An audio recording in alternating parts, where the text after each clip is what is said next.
boys and girls, and welcome back to another wonderful and exciting episode of E-maginative Stories. Yay! As always, my name is Glorp. How are you? Wonderful! How many of you are ready for Halloween? I am as well! Yay!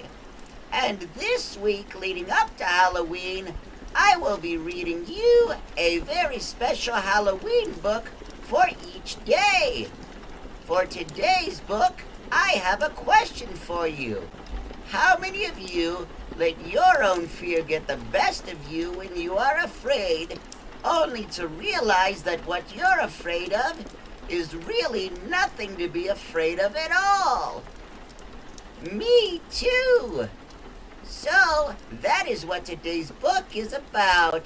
It's about a little mouse who lets his own fear get the best of him, only to realize that what he's really afraid of is really nothing to be afraid of in the first place. And that book is titled Mouse's First Halloween.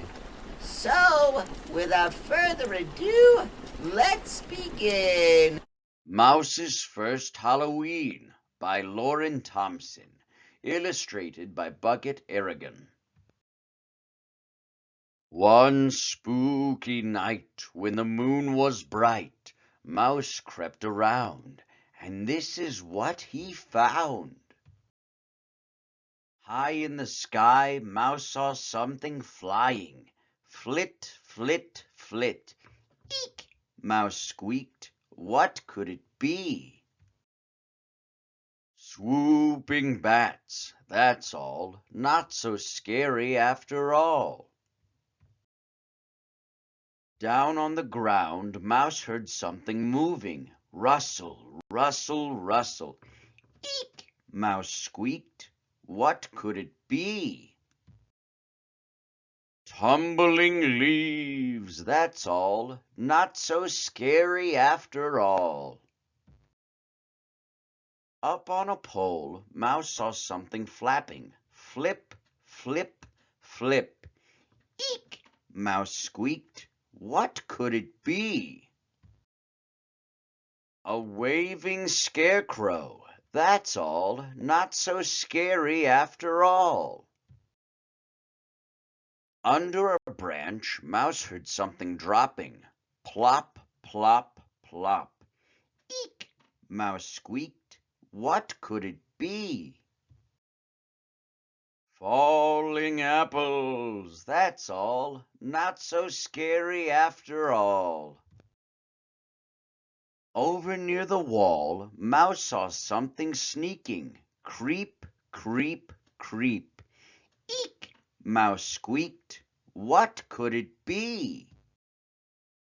Scampering kittens, that's all. Not so scary after all.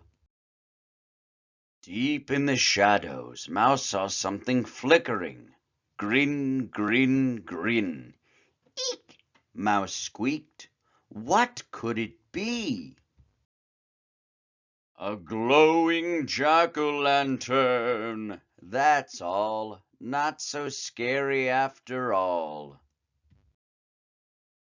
Then on the step, Mouse heard something knocking. Thump, thump, thump. Eek! Mouse squeaked. Thump, thump, thump. What, oh, what could it be? Trick-or-treaters, hooray! And they sang, Trick or treat, giggle and fright. It's fun to be scared. On Halloween night. The end. Well, boys and girls, I hope you enjoyed listening to today's spooky Halloween book as much as I did. And be sure to tune in tomorrow for the next book, titled Los Gatos Black on Halloween. And remember that the things that we become the most afraid of are usually the tiniest things that aren't worth being afraid of at all. Until tomorrow, see ya!